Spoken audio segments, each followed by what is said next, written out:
What's going on, everyone? You know who I am? Most of you.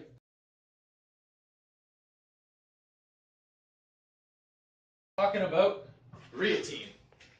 We're going to talk about how it works, what it is, why hydration is important, caffeine's effects in potentially altering creatine's use, as well as other uses that creatine can have. So let's get started. What is it? What is creatine?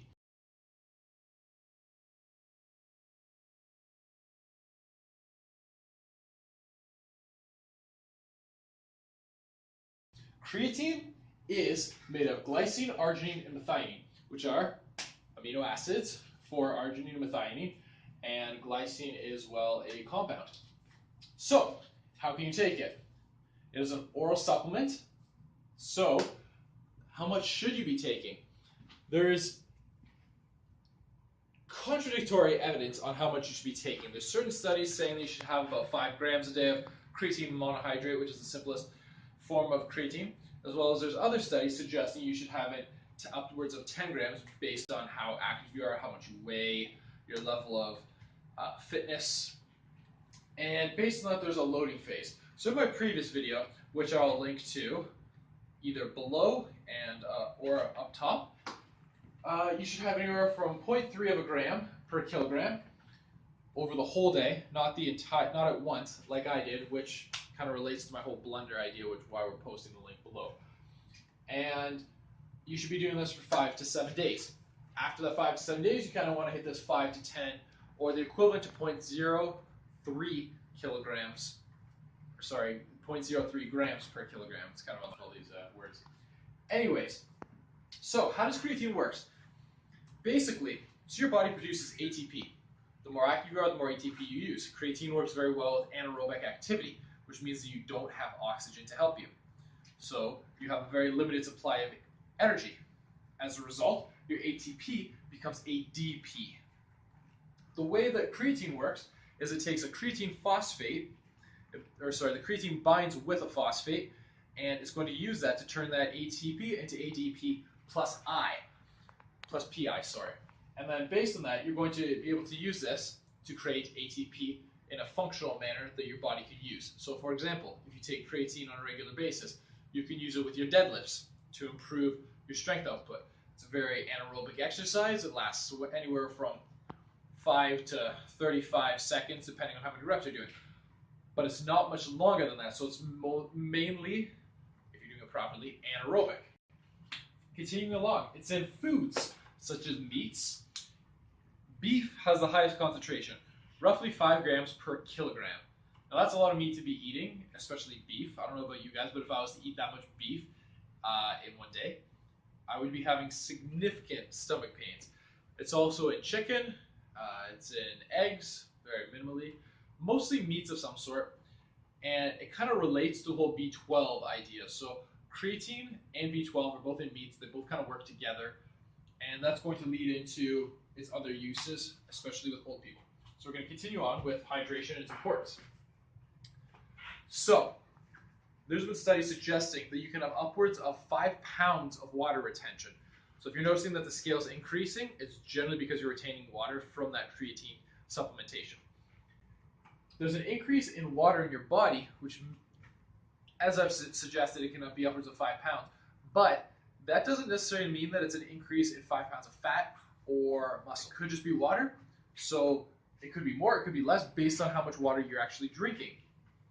And again, evidence suggests, I'll be posting links to all this, evidence suggests stuff that I'm saying. Evidence suggests that it's different per person. So the more hydrated you are, the more or less beneficial and the more or less bloated in terms of water retention you will have. Again, it's different per person. Remember this, guys. Next, caffeine has an effect that alters creatine, potentially. Again, there's contradictory evidence suggesting that with as minimum as 5 milligrams per kilogram of your body weight can affect creatine in a manner that almost either counteracts or kind of hides the effects of what creatine will do. There's some studies suggesting that caffeine will work so far to make the effects of creatine null and void.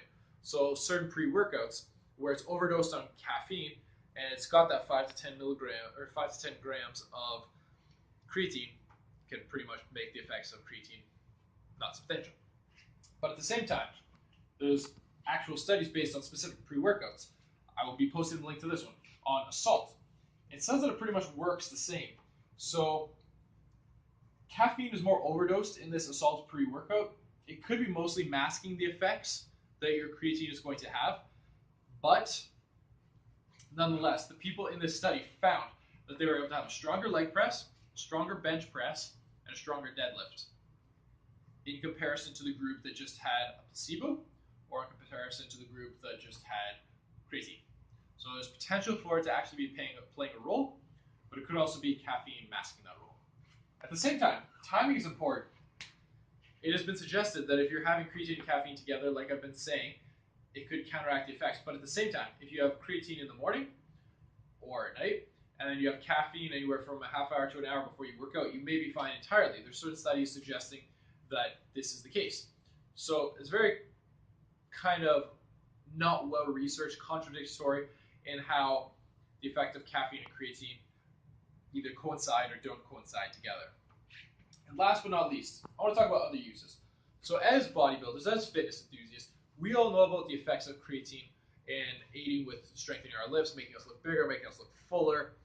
But what many of us forget to realize is if creatine is doing this for somebody who is active, what would the effects be on somebody who is not active, such as your grandparents, your parents that are reaching older age where they're not active?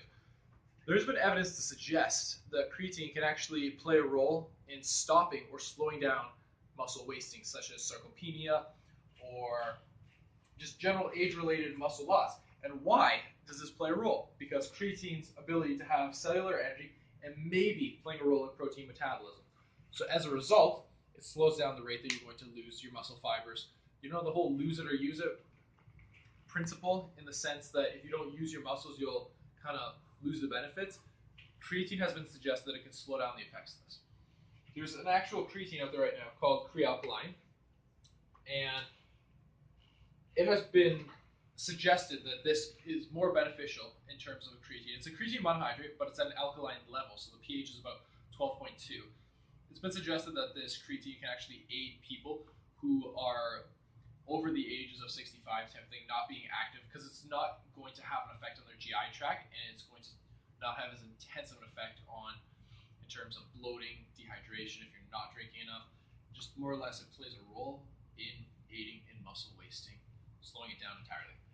Last, should you be taking creatine alone or with supplements? This is where it all depends, guys. The evidence suggests that it works best on its own, but then there's also equally as much evidence suggesting that if you have it in a pre-workout mixed with beta-alanine, arginine, and caffeine, it could be playing a role. But at the same time, if you're adding all those ergogenic aids together, are you truly getting the effect of creatine? So my takeaway message from this is, why would you want to take the chance with potentially ruining your benefits when you can fix it by simply having creatine at a different point in time from when you're having caffeine or your pre-workout? Or if you're having a pre-workout with caffeine, with creatine, have one without creatine, or have a little bit more creatine afterwards, after you finish working out. It kind of maintains that ergogenic aid that you're looking to get from that creatine. Before I go, one interesting caveat that Luke actually told me. Creatine plays a role on pregnant mothers. Luke, what did you say it does? Well, what the research suggests is that pregnant mothers taking creatine shows an increase of up to 105% creatine levels in the placenta. Now, how is this possible? The placenta is attached to the mother, so it's going to aid in the stream and flow of nutritional vitamins, minerals, proteins, fats, carbs. As a result, proteins, fats, carbs going in, you're going to have a stream of blood. That blood is going to contain your creatine. I thought that was pretty interesting. I thought it was pretty useful. So if it's playing a role in creating life, why can't it play a role in maintaining and improving your life? Takeaway message, boys and girls, take creatine, your body needs it. Your body produces it on its own. But if you're looking to improve your life, or even maintain the life that you have in your older age, try supplementing with creatine. Stay strong, ladies and gentlemen. Stay strong.